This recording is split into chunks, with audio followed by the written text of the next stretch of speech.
My name is Tyler Bennett, and up until last month, my life was about as exciting as a 3-day-old slice of toast. I'm 29, single, and stuck in a cycle of mediocrity that I never asked for. Monday through Friday, I work as a customer service rep at a cell phone company in downtown Philly. I answer calls, listen to complaints, and pretend I care about why someone's Bluetooth isn't syncing properly. I've mastered the fake laugh. You'd be impressed. I live alone in a modest third-floor walk-up in West Philly. The kind of place where the radiator knocks in the winter and the windows stick in the summer. The highlight of my day is the walk to the corner coffee shop before work. The barista, Claire, knows my order by heart. Medium dark roast, no room. We flirt in a way that suggests interest, but also acknowledges that neither of us is ready for anything serious. It's just enough warmth to keep the loneliness from freezing over completely. I've been feeling off lately, like there's more to life, but I don't know how to reach for it. I'm not miserable, but I'm not alive either. I scroll Instagram and see people hiking in Peru or proposing on cliffs in Bali. I just refill my laundry card and microwave last night's leftovers. My only family in town is my older sister, Jessica. She's got 2 kids, a full-time job, and a husband who thinks fantasy football is a personality trait. We meet once a month for brunch and pretend everything's fine. I love her, but there's this silent understanding that I'm the one who didn't quite measure up. I didn't finish college. I never figured it out. I was always the potential that never manifested. And I feel that weight every single day. It was a gray Thursday in late April when it happened. Nothing special about the day at all. I was walking down Chestnut Street, halfway through my morning coffee, earbuds in, mind drifting. I was late, as usual, but not in a rush. The sky was heavy with clouds, and the breeze carried that weird city spring mix of exhaust and blooming trees. Then I saw it. A black leather wallet, just lying there on the sidewalk in front of an old pharmacy that had been closed for months. People walked right past it, like it wasn't even there. I slowed down, looked around. No one else seemed to notice. I bent down, picked it up. It was heavier than I expected. Expensive leather.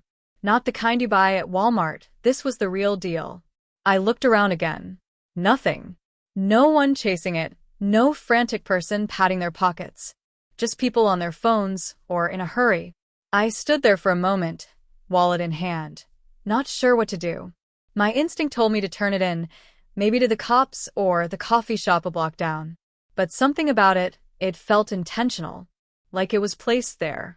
I stepped into a small alley beside the pharmacy, just to get out of the pedestrian stream. I opened it carefully. Inside was a thick stack of crisp $100 bills. I blinked, counted them. 20. That's $2,000. That alone would have been enough to make my heart race. But that wasn't all. There was no credit card, no driver's license. Just a folded piece of lined paper tucked behind the bills. I pulled it out. The handwriting was neat and sharp. Find the key. Follow the truth. 2212 Ridge Avenue. Don't trust anyone. My stomach tightened. Was this some kind of prank? A setup? I looked around again. Still no one looking at me. I stared at the address. Ridge Avenue was in North Philly. Not exactly walking distance. I stuffed the note back in, closed the wallet, and slid it into my coat pocket. I should have turned around and walked away. Handed it in. Forgot about it. But I didn't. All the boredom, all the grayness of my life, suddenly it sparked. Not like fireworks, more like a flicker. A dangerous flicker. One that whispered, this might be something real. I went to work that day, but I couldn't focus. Every call felt distant. My mind kept going back to the wallet. To that note. What did it mean? Was it a trap? A game? Why me? That night, I placed the wallet on my kitchen counter and just stared at it. I didn't open it again. I just stood there with a beer in hand, listening to the sound of the fridge humming. I could feel something shifting, like I had accidentally opened a door that couldn't be closed again. The next morning, I Googled the address. It was an old warehouse building, apparently abandoned for years. No recent photos. No active business. I didn't tell anyone about the wallet. Not Jess. Not Claire. Not even Darnell, my upstairs neighbor, who always knows everyone's business. I kept it to myself, like a secret stitched into my pocket. Looking back, I can't help but wonder, was I chosen? Or was I just the guy who happened to stop and pick it up? Either way, that one decision, pausing on that sidewalk, bending down, picking up what everyone else ignored, it changed everything. And I was about to learn that when you dig into the unknown, it sometimes digs back. The day after I found the wallet, I stood outside the building at 2212 Ridge Avenue, trying to pretend I wasn't nervous. It was just past noon. I'd called in sick to work, not that anyone cared, and taken the Market Frankfurt line north. The train ride was quiet, but my thoughts were loud. That note haunted me. Find the key. Follow the truth. The building looked like it had been forgotten by time. Red brick, some of it crumbling, windows boarded up or cracked. A rusted chain-link fence surrounded the lot, but the gate was wide open. No guards. No signs. Just emptiness. I stepped through slowly, the wallet burning a hole in my jacket pocket. As I approached the main entrance, I noticed the door was slightly ajar. Not broken, not busted, just unlocked. I hesitated, looking over my shoulder. No cameras. No people. The whole block felt abandoned. I pushed the door open with a creak and stepped inside. The air was thick with dust and the scent of mildew. Broken furniture lay scattered around the open floor, and a few old filing cabinets leaned against the walls. Sunlight poured in through a few cracks in the boards, lighting up motes of dust in the air. And then I saw it. Near the back wall, behind a toppled-over desk, there was a small red toolbox sitting perfectly upright on the ground. Something about it felt staged. I approached slowly. My hands were sweating. When I opened the toolbox, there wasn't any hardware or wrenches. Just one item inside, a single brass key taped to another note. This one read, "You're not being watched. You're being followed." I froze. Every instinct in me screamed to drop everything and run. But instead, I looked behind me. No one. I grabbed the key and the note and backed away. My heart was pounding so loud, I thought it might echo through the warehouse. I left the building quickly and headed for a nearby coffee shop to regroup. I chose a seat by the window, positioned so I could see everyone coming and going. I pulled the note out again, reading it over and over. Then I examined the key. It was old-fashioned, like something for a locker or a safety deposit box, not a door. I ordered a coffee to calm my nerves and tried to collect myself. That's when someone approached. "Mind if I sit here?" A man, maybe mid-40s, wearing a gray windbreaker and aviator sunglasses. Something about him was off. He hadn't even waited for an answer. He just sat. "Look," he said casually, placing a newspaper on the table between us. "I think you found something that doesn't belong to you." My blood went cold. "I don't know what you mean," I replied, trying to sound calm. The man smiled, but it didn't reach his eyes. "The wallet. Black leather. Right side pocket." I didn't answer. "You're not in trouble yet," he said, leaning in slightly. "But if you keep poking around where you don't belong, someone might think you're a threat. And threats get handled." He stood, adjusted his sunglasses, and walked out like it was just another Tuesday. I stared after him, heart hammering. Who was he? How did he know about the wallet? Was he following me? Suddenly, that note didn't feel like a riddle. It felt like a warning. I rushed home, pulled the blinds shut, and locked every door. For the first time in years, I actually pushed a chair against the front door. Later that night, I couldn't sleep. I lay awake thinking about the key. I had to know where it belonged. I checked the wallet again, still the money, still the original note. But then I noticed something I hadn't seen before. The lining of the wallet had a slight bulge. I dug into it and found a tiny folded receipt tucked into the seam. Faded print. Bank of America. Deposit box. 23rd and Chestnut Branch. That was it. The key. The wallet. The warning. This was the next breadcrumb. The next morning, I dressed in my best shirt, trying to look like someone who might own a safety deposit box, and walked into the bank. It felt surreal. I'd passed this branch hundreds of times, never thinking I'd be part of some strange web of secrets. I approached the clerk and, with as much confidence as I could muster, said, "Hi, I need to access deposit box 418. I believe this key belongs to it." The clerk, a woman named Rachel with curly hair and sharp eyes, took the key and checked the records. "Do you have ID?" she asked. "I'm accessing it on behalf of someone else," I lied. "They're not well." She hesitated, then glanced back at her manager. After a few tense moments, she returned. "I can escort you back, but you'll need to sign a temporary access log." I nodded and followed her. The room was cold and silent. Steel doors lined the walls like a vault from a spy movie.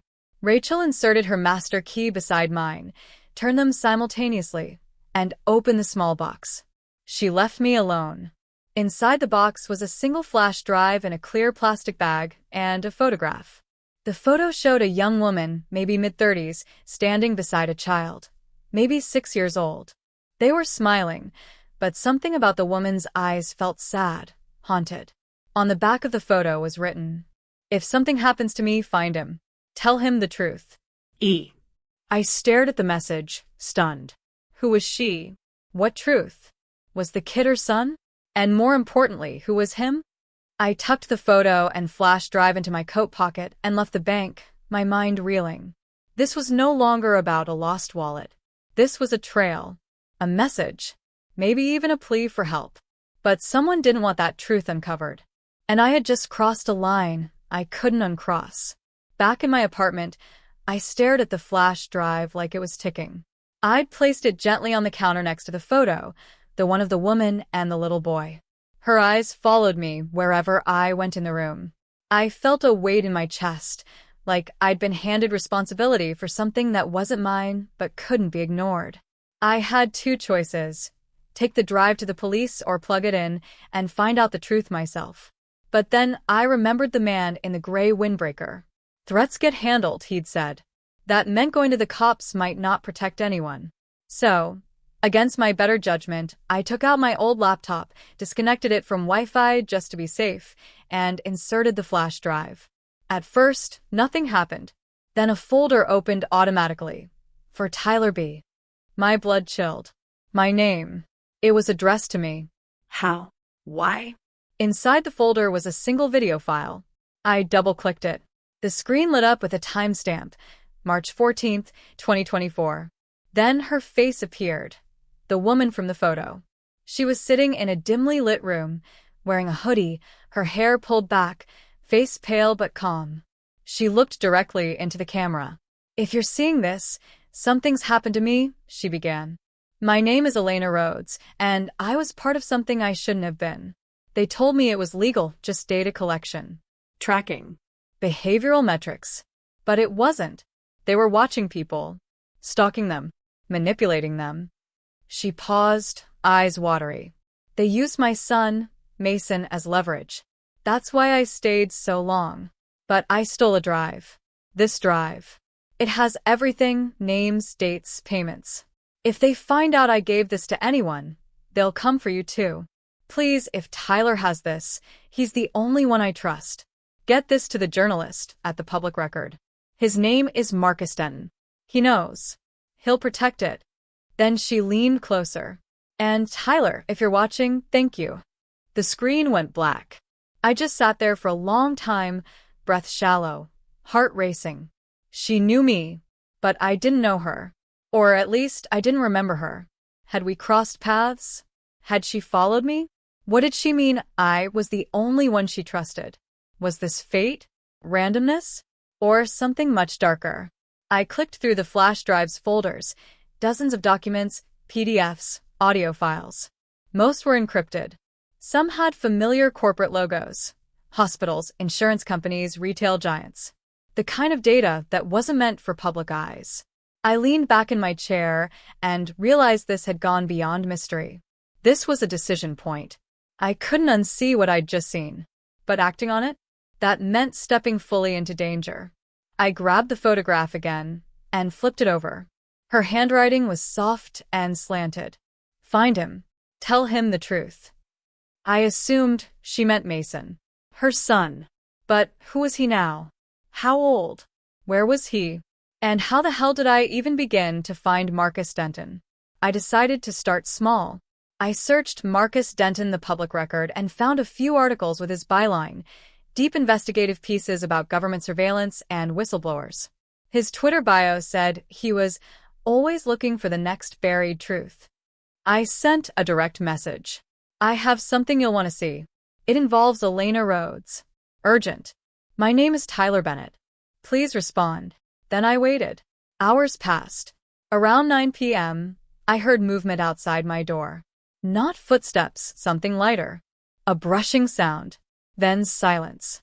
I tiptoed over and looked through the peephole. Nothing. But when I opened the door, there was a small envelope taped to the outside. No name. No address. Just one word on the front. Stop. Inside, a Polaroid photo of me, taken earlier that day as I walked out of the bank.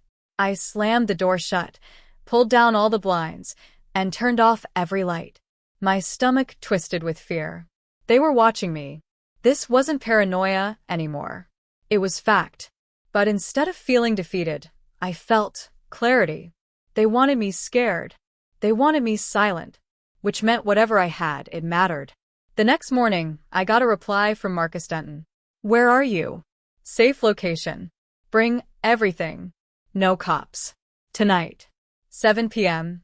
Meet me at the abandoned rail yard behind 30th Street Station. It felt like a spy movie. But at this point, I had no better plan. I packed the flash drive, the notes, and the photo in a small Ziploc bag, slid it into my jacket, and left. That evening, as the sun set behind the buildings of downtown Philly, I approached the rail yard. Graffiti covered the walls. Tracks rusted over. Old train cars sat like skeletons in a forgotten graveyard. Marcus was already there. Late 30s, sharp beard, eyes that looked like they hadn't rested in weeks. He kept glancing around. You're Tyler? Yeah. Let me see it. I handed him the bag. He flipped through the contents quickly, then looked me dead in the eye. You have no idea what this is, do you? I'm starting to get a sense. This isn't just a leak, he said. It's a blueprint.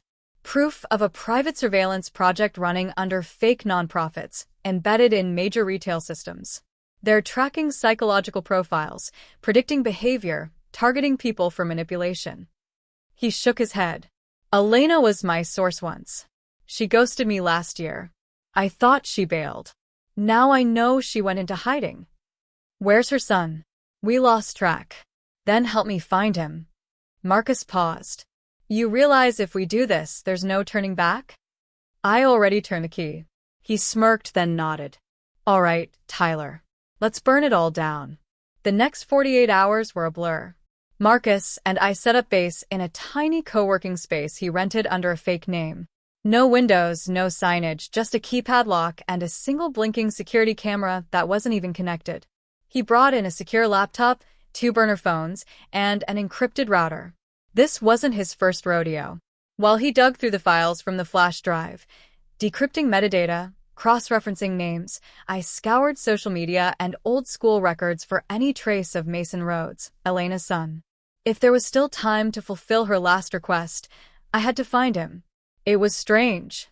I'd only seen his face in a single photo, and yet I felt this growing responsibility for him.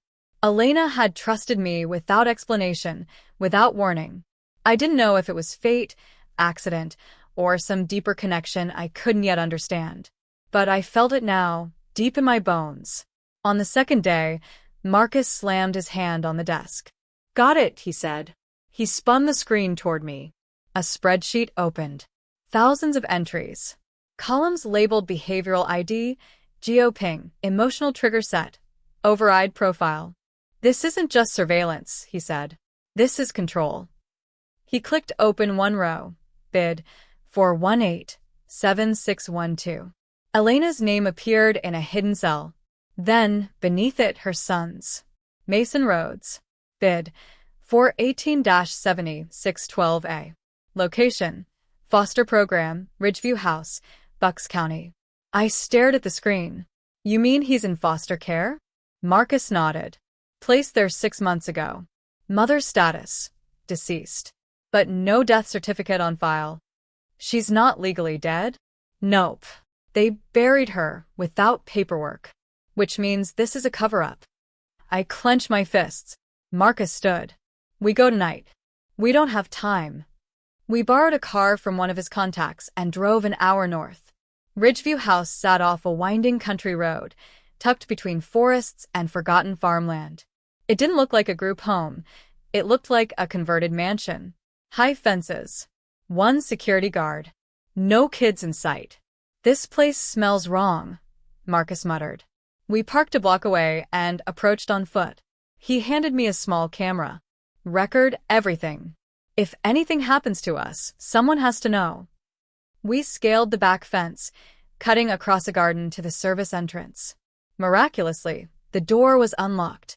Inside, the house was silent. A long hallway stretched in both directions, dimly lit. We moved fast, staying low. That's when I heard it, laughter. Faint. Childlike. We followed it upstairs and found a room at the end of the corridor, light glowing under the door. I knocked gently. The door creaked open. A boy sat on the floor, drawing. He looked up. Mason, I asked. He blinked. Who are you? My name's Tyler. I knew your mom. His pencil dropped. Marcus stepped in beside me.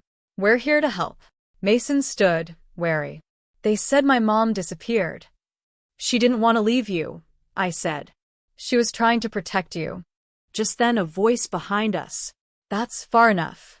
I turned. The man in the gray windbreaker. The same guy who confronted me in the cafe. Behind him, two others, both armed. You made it further than expected, Mr. Bennett, he said, calm and slow. But this is where it ends. Marcus raised his camera. I've been live-streaming this to a remote server since we arrived. Gray windbreaker's smile faded. You have no idea the storm you're bringing down. I don't care, I said. You've been tracking innocent people. You used a mother as leverage. You manipulated a child. You don't get it, he snapped. This program prevents violence. Predicts crime. We sacrifice the few to protect the many. Funny, Marcus said. That's exactly what fascists say right before the revolution. I stepped forward, placing myself in front of Mason. Whatever you're doing, I said, it ends tonight. A beat of silence. Then, sirens. Blinding red and blue lights flashed outside the window. Marcus smirked. Told you. Remote server. I pinged a journalist in D.C. when we crossed the fence.